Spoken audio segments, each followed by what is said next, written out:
আমার আজকের গল্প বিপিন বিহারীর বিপদ। গল্পটি লিখেছেন সুচিত্রা ভট্টাচার্য। ছুটির সকাল, বাজার থেকে ফিরে সবে খবরের কাগজটি খুলে বসেছি, অমনি বিপিনবাবু এসে হাজির। ধপাস করে সোফায় বসে বললেন, সুখে আছেন মশাই? এদিকে আমার যে সর্বনাশ হয়ে গেল। অবাকই হলাম একটু। বিপিন বিহারী বটব্যাল একজন নিপাট ভালো মানুষ। পাড়ার কোনো সাথে পাচে থাকেন না। বিনা প্রতিবাদে বারোয়ারি পুজোয় চাঁদা দিয়ে দেন। লোকের বিপদে আপদে যেচে সাহায্য করেন। কারো সঙ্গে ঝগড়া নইব নইব চ। এমন মানুষের কি বিপদ ঘটল রে বাবা? ঘাবড়ে যাওয়া মুখে জিজ্ঞেস করলাম, কেন, কি হলো? আর বলবেন না, যা ঝকমারিতে পড়েছি। বিপিনবাবু পা তুলে বাবু হয়ে বসলেন। কাল ছিল আমার পেনশন তোলার দিন। সকাল থেকে মেজাজটা ভারী ফুরফুরে হয়েছিল। ঘুম থেকে উঠেই ব্যাগ হাতে সোজা চলে গেলাম বাজার। দেখেছেন তো বাজারটার কি হাল। দু ফোঁটা বৃষ্টি হলো কি হলো না, অমনি কাদায় কাদায় ছয়লা। তার উপর পরশু রাতে এমন জোরে নেমেছিল। পড়ে গিয়েছিলেন নাকি কাদায়? চোট পেয়েছেন? আহা, এই বুড়ো বয়সে! না না, পড়বো কেন? আমি মশাই গাঁয়ের ছেলে, কাদায় হাঁটা আমাদের অভ্যেস আছে। জানেন তো আমার দেশ কোথায়? নেজাট। ওখানে আপনাদের শহুরে শৌখিন কাদা নয়, রীতিমতো এঁটেল মাটি। পা একবার কাদায় ঢুকলো তো বেরোনোর পরে আস্ত কাদার গাম্বুট। ওই কাদায় কত হাডুডু খেলেছি, ফুটবল পিটিয়েছি। আপনাদের শহরের ওই কাদা আমার কি করবে? একটু আশ্বস্ত হয়ে বললাম, যা, আঘাত পাননি তাহলে? প্রশ্নই ওঠে না। পকেট থেকে ডিবে বের করে বিপিনবাবু নস্যি নিলেন একটি। তা কাদা মারিয়ে ঢুকলাম তো মাছের বাজারে। ঢুকেই ভিড়মি খাওয়ার জোগাড়।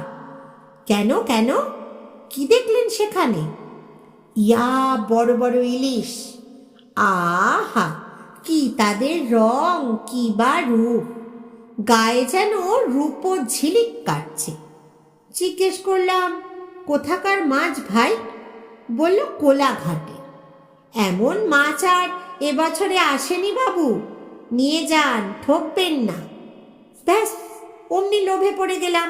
কিনে ফেললাম একখানা 1.5 কেজির ইলিশ। বুঝেছি, ওই ইলিশই কেলেঙ্কারি ঘটিয়েছে। মাছটা পচা বেরুলো তো। দূর মশাই, বিপিন বটব্যালকে মাছে ঠকাবে? আমার হলো গিয়ে জহুরির চোখ। কানকো দেখে বলে দেব সেই মাছ কখন জালে পড়েছে। তাহলে বৌদি কি ইলিশ মাছ পছন্দ করেন না? বলেন কি মশাই, সে তো ইলিশ তোলা তোলা করে খায়। সে কাঁটা চচ্চড়ি খাবে বলে পুঁই শাক আনলাম, সঙ্গে কুমড়ো, বেগুন, ঝিঙে, বাজার ঢুঁড়ে ঢুঁড়ে অসময়ের মূলো। বাহ, এ তো ভালো ব্যাপার। এতে ঝকমারিটা কোথায়? রান্নাটা বুঝি জুতের হয়নি? আমার গিন্নির হাতের রান্না তো খাননি? অমৃত মশাই, অমৃত। অমন উত্তম ইলিশ ভাপা একবার খেলে মৃত্যু পর্যন্ত জিভে লেগে থাকবে। নিজেকে সামলাতে পারলাম না মশাই, লোভে পড়ে একটার জায়গায় 3 পিস খেয়ে ফেললাম। ও, মাছ খেয়ে তাহলে সর্বনাশ! বুকাই ধাই, অম্বল, বদহজম? আগে না স্যার, ওসব মিনমিনে রোগ হবে আজকালকার ছেলে ছোকরাদের, যারা ব্রয়লার মুরগি, কাটাপোনা ছাড়া কিছু খেতেই শেখেনি। আগে আগে তো নেমন্তন্ন বাড়িতে আমার খাওয়া দেখতে ভিড় জমে যেত। একবার 66 পিস মাছ খেয়েছিলাম বিয়ে বাড়িতে, সঙ্গে 25টা রসগোল্লা, সরি 85টা রসগোল্লা। রস চিপে নুন মাখিয়ে নয়, রস শুদ্ধ। বলতে বলতে বিপিনবাবুর চোখ জল জল। শরীরের জোশ এখনো যায়নি মশাই, এখনো লোহা চিবিয়ে হজম করতে পারি। আমার ধন্দ লেগে যাচ্ছিল, এমন মহান শক্তি সম্পন্ন লোকের বিপদ এলো থেকে। মুখ ফসকে বেরিয়ে গেল, তাহলে সর্বনাশটা কি? সেটা বলতেই তো আশা। বিপিনবাবু নড়ে বসলেন। তারপর তো বুঝলে, খেয়ে দে তা বেরোলাম ছাতাটি বগলে নিয়ে। মরে গিয়ে পান খেলাম একটা। পান অবশ্য রোজ খাই না, যেদিন আহারটি উত্তম হয় সেদিন আমার একটা পান চাই চাই। মিষ্টি পান, তাতে গদগদে করে গুলকান্দ দেয়া থাকবে, খাবলা করে চমন বাহার, এবং পাতাটিও হবে মিঠে পাতা। লোকটার এই দোষ, বড্ড বেশি বকে, কিছুতেই মূল প্রসঙ্গে আসতে চায় না। অধৈর্যভাবে বললাম, নিশ্চয় পান থেকে আপনার কোনো বিপত্তি হয়নি? আমার কথায় বাঁকা সুরটি টের পেয়েছেন বিপিনবাবু। হেসে বললেন, চটেন কেন, শুনুনি না। পানের পিকটি ফেলে বাস স্টপে এসে দাঁড়িয়েছি। সঙ্গে সঙ্গে বাস। উঠলাম তো বাসে, আর তখনই গা গুলিয়ে উঠল। বললাম না আপনাকে, আমি সেই ধাতুতেই গড়া নই। ভরপেট খেয়ে কতবার নাগরদোলায় চড়েছি, একটি দিনের তরেও গা গুলোই। তাহলে হলোটা কি? পকেট মার ছিনতাইবাজের পাল্লায় পড়লেন নাকি? ছেলেবেলার এক বন্ধুর সঙ্গে দেখা, হরিসাধন। একসঙ্গে স্কুলে পড়তাম আমরা। হরিসাধনটা ছিল বেজায় ডান পিঠে। স্কুলের পেছনে একটা নারকোল গাছ ছিল। টিফিনের সময় গাছটায় তরতর করে উঠে গিয়ে ডাব পেরে আনত। যাদের গাছ তাদের সঙ্গে এই নিয়ে যে কত ঝামেলা হয়েছে। একবার তো তারা হেড স্যারের কাছে কমপ্লেন ঠুকে দিল। আমাদের হেড স্যার আবার ছিলেন বেজায় কড়া। তার দাপট কি ছিল বাপস! একবার চোখ লাল করে তাকালে আমরা সব ভয়ে শুকিয়ে যেতাম। সেই হেড স্যার গুনে গুনে 25 বেত লাগিয়েছিলেন হরিসাধনকে। বেচারার হাতে চেটো ফুলে ঢোল, অথচ বাড়িতে বলতেও পারছে না। প্রহারের কারণ শুনলে তারাও ছেলেকে উত্তম মধ্যম দেবে। বাজারে একটা বরফের দোকান ছিল, সেখান থেকে বরফ এনে রুমালে বেঁধে পুলটিস লাগানো হলো হরিসাধনের হাতে। তাতেও কি হরিসাধনের দৌরাত্ম্য কমেছিল? একটুও না। একদিন তো নিজেরই বাড়ির আম গাছ থেকে আম চুরি করতে গিয়েছিল। হরিসাধনদের ওই আম গাছখানায় কি ভালো আম যে হতো, খিরসাপাতি, কি মিষ্টি কি মিষ্টি! আপনাকে যে কি করে বোঝাই, ওই আম মুখে দিলে টের পাওয়া যায় কেন আমকে রসালো বলে। মেন লাইন ছেড়ে কর্ড লাইনে ঢুকে পড়েছেন বিপিন বিহারী। বাধ্য হয়ে গলা খাকারি দিতে হলো। তা সেই হরিসাধন বাবুর সঙ্গে দেখা হওয়ার সুবাদেই কি! ছি ছি ছি! বিপিনবাবু এক হাত জিভ কাটলেন।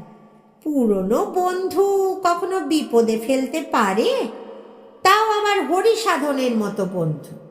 যেমন ডাকাবুকো তেমনই বন্ধু বৎসল। কতবার যে বন্ধুদের জন্য মারপিট করেছে। কাল নিশ্চয়ই ওকে তেমনটি করতে হয়নি। অতি কষ্টে থামালাম বিপিন বিহারীকে। না না, মারামারি করার বয়স আর আমাদের কোথায়? বিপিনবাবু লজ্জা পেল। তবে হরিসাধন এখনো দিব্যি তাগড়াই আছে। পুলিশে চাকরি করত তো, ঢুকেছিল এএসআই হয়ে, রিটায়ার করেছে ডিএসপি পোস্ট থেকে। বেশ অনেকটাই উঠেছিল, কি বলেন? তবে তার সঙ্গে আপনার সর্বনাশের কোনো সম্পর্ক আছে বলে তো মনে হচ্ছে না। নেই তো। বিদ্রুপের খোঁচাটা হজম করে নিলেন বিপিন বিহারী। এতটুকু অপ্রতিভ না হয়ে বললেন, তবে কি জানেন, হরিসাধন আমায় অবাক করে দিয়েছে। কিরকম? আমি যে ব্যাংক থেকে পেনশন তুলি, ওরও পেনশন সেই ব্যাংকে। হরিসাধনও 3 বছর হলো রিটায়ার করেছে, আমিও তাই। অথচ আমাদের দুজনের এর মধ্যে একবারও দেখা হয়নি। একই রুটের বাসে যাই, সেখানেও না। এই নিয়ে আমরা দুজনে জোর একচোট হাসাহাসি করলাম। তারপর তারপর বাস থেকে নেমে দুজনেই গুটি গুটি পায় ব্যাংকে। তখনই বুঝি কিছু ঘটলো, মানে কোনো ফ্যাসাদে পড়লেন। ব্যাংকে আবার কিসের ফ্যাসাদ? মাঝে মাঝে আমাদের মতো পেনশনারদের লাইনটা বড্ড বড় হয়ে যায়, এই যা। তা আমি তো খেয়ে দেয়ে বেরোই, বাড়ি ফেরার কোনো তাড়া থাকে না। আমার অসুবিধেই বা কিসে? আর কাল তো কপাল গুনে কাউন্টার ফাঁকাই ছিল। দুজনেই টাকা পকেটস্থ করলাম, তারপর গিয়ে বসলাম কার্জন পার্কে। বোঝেনি তো, এতকাল পর দেখা। কতকাল পর জানেন? পাক্কা 40 বছর। শেষ যখন দেখা হয়েছিল তখন ও বিয়ে পরীক্ষায় গাড্ডু মেরে ফ্যাঁ ফ্যাঁ করে বেড়াচ্ছে, আর আমি সবে রেলের চাকরিতে ঢুকেছি। একদিনের জমা কথা কি সহজে ফুরোয়? হরিসাধন ওর পুলিশ জীবনের এককারী রোমহর্ষক কাহিনী শোনালো। আমিও আমার অফিসের গাল গপ্প করলাম। আড্ডা মারতে মারতে কখন বিকেল 4টে। হরিসাধন বলল, চলো, অনেক দিন ডেকার্স লেনের ঘুগনি খাইনি, আর জম্পেশ করে ঘুগনি আলুর দম সাঁটাই। আমার তখনও পেট গজ গজ, তবু জিভটা কেমন শুলিয়ে উঠল। ডেকার্স লেনের ঘুগনি জানেন তো, দারুণ ফেমাস। পাতলাও নয়, ঘনও নয়, মটর শক্তও নয়, গলা গলাও নয়, ঝাল মশলা একেবারে মাপা। শাস্ত্রে বলেছে, লোভে পাপ আর পাপে মৃত্যু। শাস্ত্র বচন উপেক্ষা করে নিয়েই নিলাম 1 প্লেট। সেটা সাবার করেও থামতে পারলাম না, ফের 1 প্লেট নিলাম। বুঝেছি, সেই ঘুগনি খেয়েই পেট খারাপ। সকাল থেকে কবার গেলেন বাথরুমে? ধুস, বললাম না আপনাকে, আমার কখনো পেটের অসুখ হয়নি। সামান্য 2 প্লেট ঘুগনি আমার কি করবে? ও, হতাশ গলায় বললাম, তাহলে? তাহলে আর কি? আমি আর হরিসাধন ঘুগনি সাঁটিয়ে উঠে পড়লাম। ও গেল মেয়ের বাড়ি শ্যামবাজার, আর আমি উঠলাম ফিরতি বাসে। তখন সবে ছুটি হয়েছে, বাসে রীতিমতো ভিড়। কোনো রকমে গাদাগাদি করে দাঁড়িয়েছি, পকেটে পেনশনের টাকা। আমার মতো রিটায়ার্ড মানুষের সারা মাসের সম্বল। হায় হায়, টাকাটাই গেল তো। খারাপ হয়ে বললাম, পিকপকেট? মাথা খারাপ? পকেট মারবে আমার? সারাক্ষণ পকেটে হাত চেপে দাঁড়িয়ে, বাছাদন্তের সার্থকী আঙুল গলায়। তবে যাই বলুন, এক বগলে ছাতা, অন্য হাতে পকেট সামলানো কি মুখের কথা? মনে মনে তখন খুব রাগ হচ্ছে। কেন যে ছাতাটা নিয়ে বেরোলাম?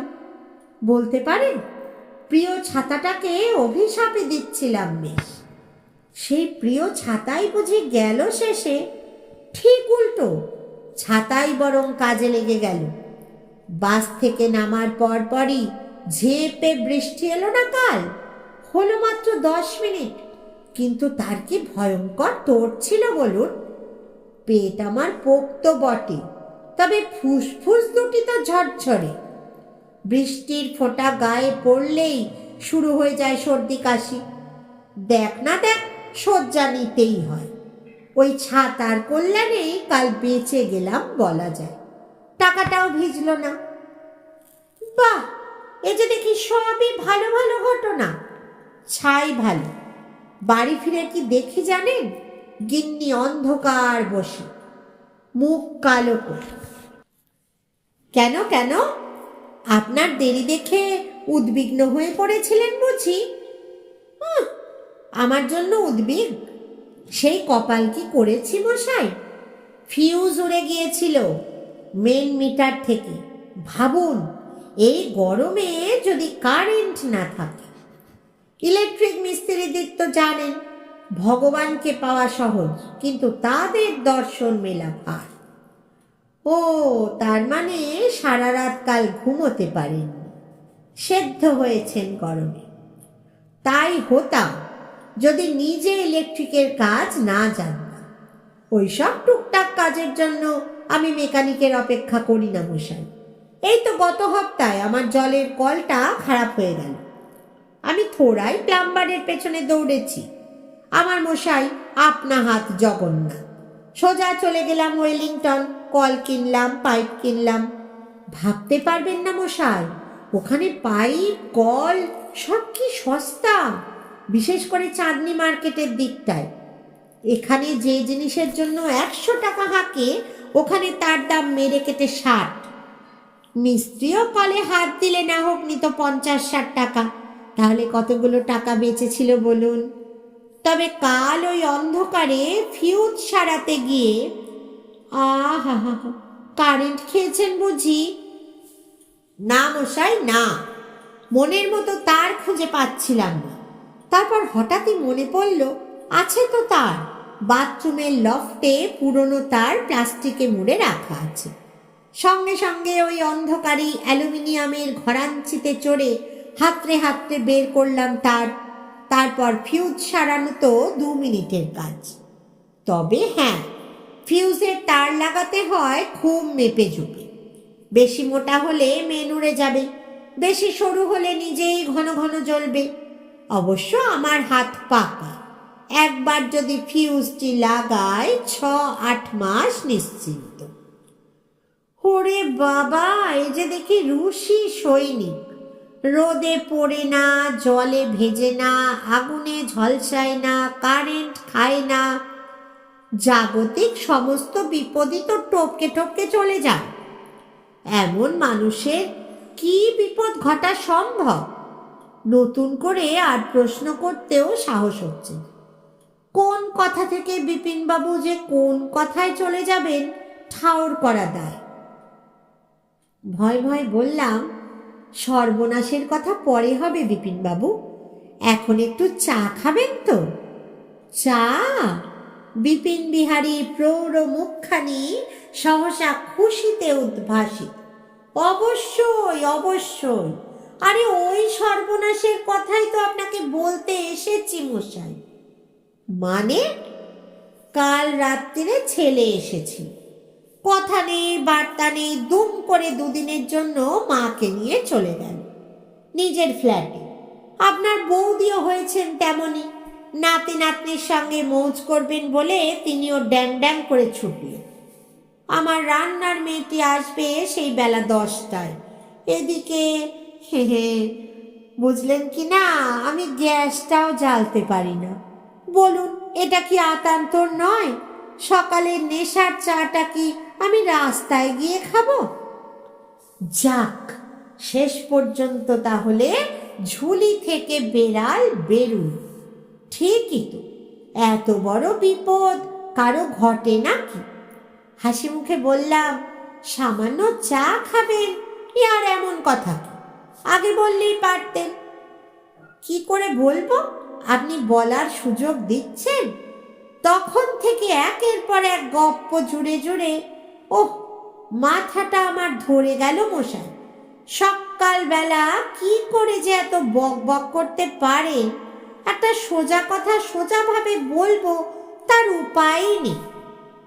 হক কথা, ধান ভানতে কে এতক্ষণ শিবের গীত গাইছিল?